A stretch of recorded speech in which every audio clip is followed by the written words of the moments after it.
welcome to this edition of MBC News. Now, in our past broadcasts, we've shown you stories on apps like Instagram, Twitter, and Flappy Bird. And along with many of those is one of the most popular, Vine, an app which a junior here at MHS is using to get his shot at fame. Here's Kendall Haight with the story. I'm sure everyone's heard the phrase 15 minutes of fame, but for one student here at MHS, he's more concerned about setting his fame 6 seconds at a time.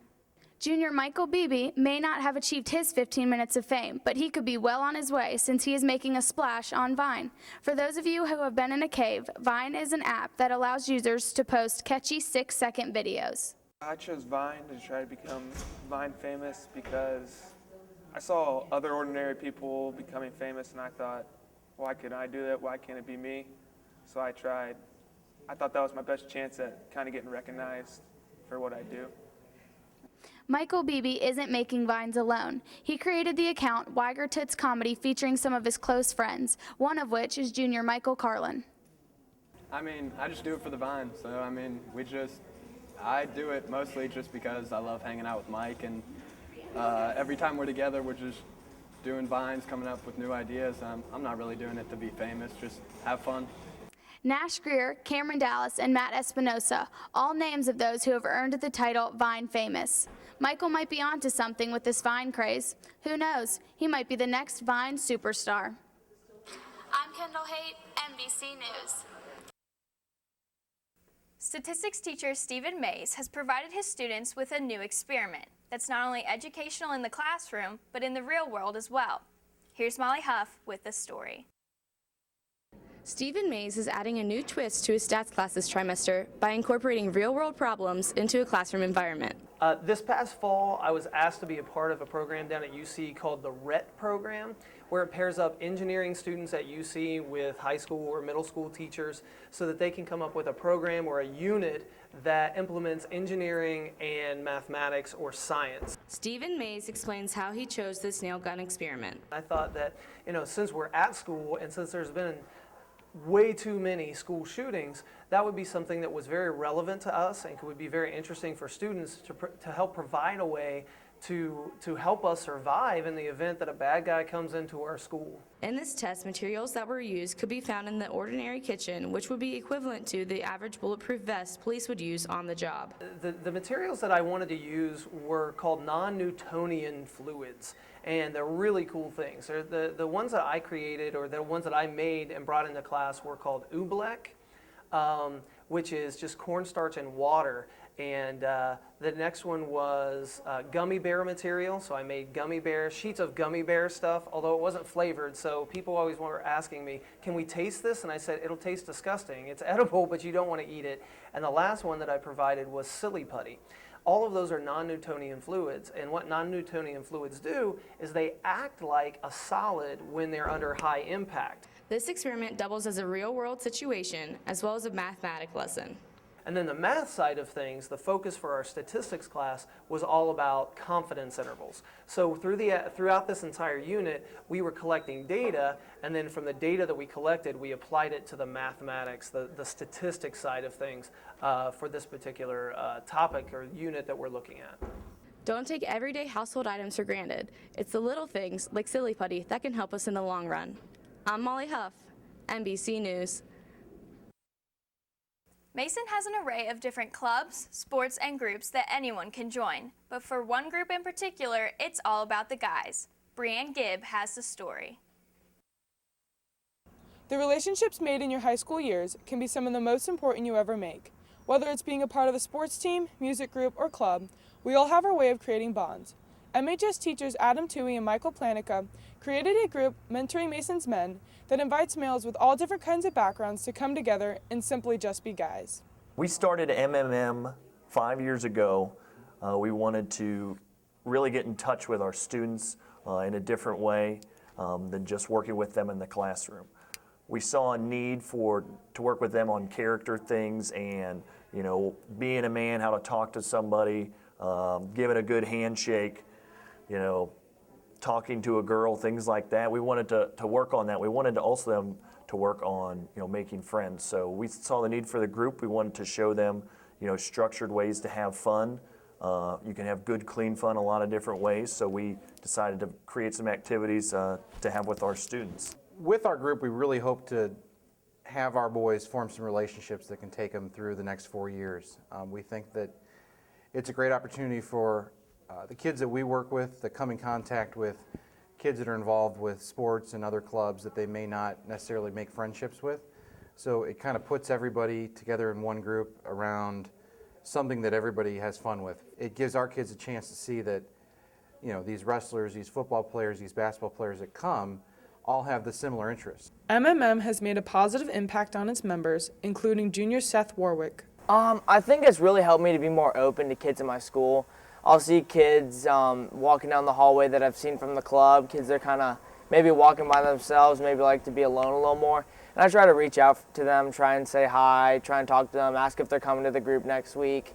And I really think it helps us to be more responsive to kids in our hallways. We see that the friendships have lasted. I see kids saying hi to each other in the hallway. Kids that normally may not say hi to each other are now making some friendships and going to each other's sporting games and kind of supporting each other outside of just school. Although not everyone can be a part of MMM, at a school as large and diverse as Mason High School, there's nothing stopping you from meeting many different kinds of great people and creating special relationships that can last you a lifetime. I'm Brianne Gibb, MBC News.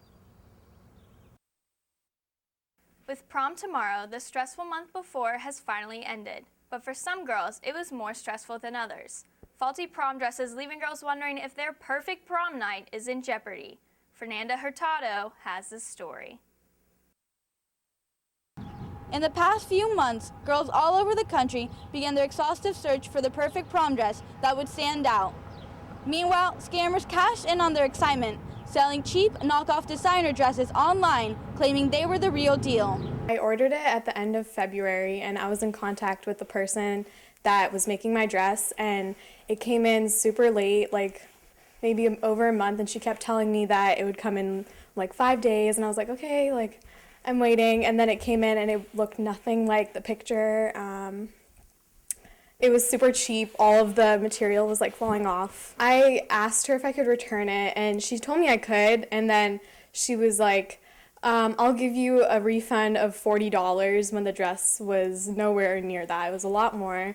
And then she was like, I'll give you $5 more if you write a good review and give me a 5-star rating. Carrie Winnie chose to order her dress online because of the excitement, but instead, similarly to Vaish, only received disappointment.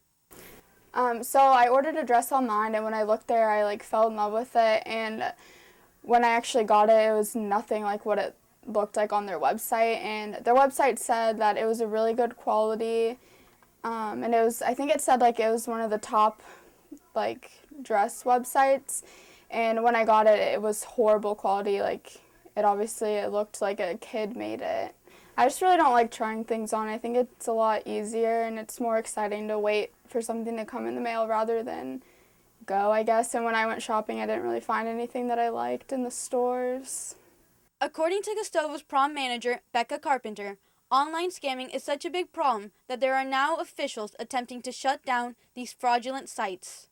It happens a lot, and it's actually getting to be a bigger problem, and we have a lot of designers that have teamed up with attorneys and lawyers to shut down websites like the ones from Hong Kong and other online prom, even just regular clothing stores. We have it in bridal as well. A lot of them don't even have stock. They just kind of agree to the transaction, and then you pay for your prom dress, and then it never comes. Like Carrie and Vaish, Annie Jones's prom dress stress increased due to online scammers, but in the end was fortunate to have gotten a better outcome than the others. When I went to buy my prom dress, I went online. I went to kissdress.com, where my friend originally got her prom dress, and it ended up coming. And so I thought, oh, well, this website's legit. So I found a prom dress that I really liked, and it was supposed to be coming to me on January 29th, and it didn't come by then. So my mom emailed them asking, where's the dress? And they said, oh, it'll take a little bit more time for us to send it to you. So my mom's like, okay. And a couple weeks went by, and my mom's like, okay, where's the dress? And they're like, 1 more week. And months went by, and it didn't come. So I'm glad that I ordered it in January. I didn't wait till last minute. Didn't come.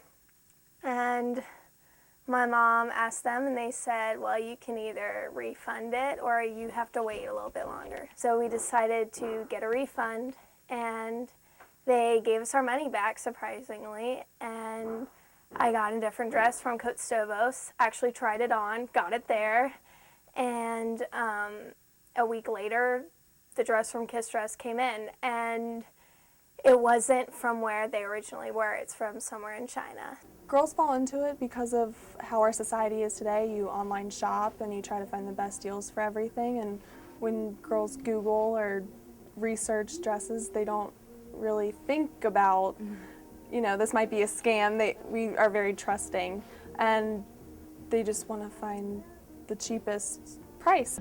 Their nights were almost ruined by their experience with online scammers, but in the end, they learned that if the price is too good to be true, it probably is. I'm Fernanda Hurtado, MBC News. Henna tattoos have become very popular amongst teenagers recently, but these tattoos aren't just for show. Erica Alva has the story. To most in the city of Mason, poverty is not a problem. War and fear don't rule the area, and while these things are going on, a majority of students feel unable to assist. But thanks to the Young Women's Club, junior Yara Khalifa and her father are raising money. Henna, a popular art style, is being used to help women in Syria. Basically, henna is just kind of a herbal paste that you put on your skin, and what happens is that it colors your skin. Usually wears out in a couple of weeks. Mine wore out. I had like a whole arm. Wore out like 2 weeks, 3 weeks.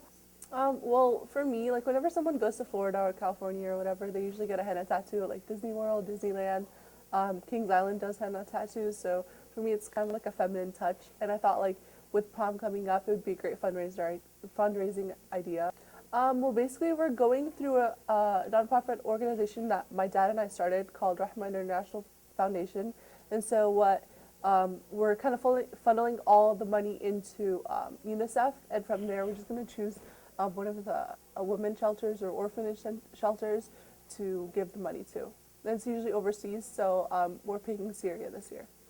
What started out as something to help oneself has turned into something bigger, stretching out beyond the regions of Mason. I'm Erica Alva, MBC News. We'll be right back after this important message.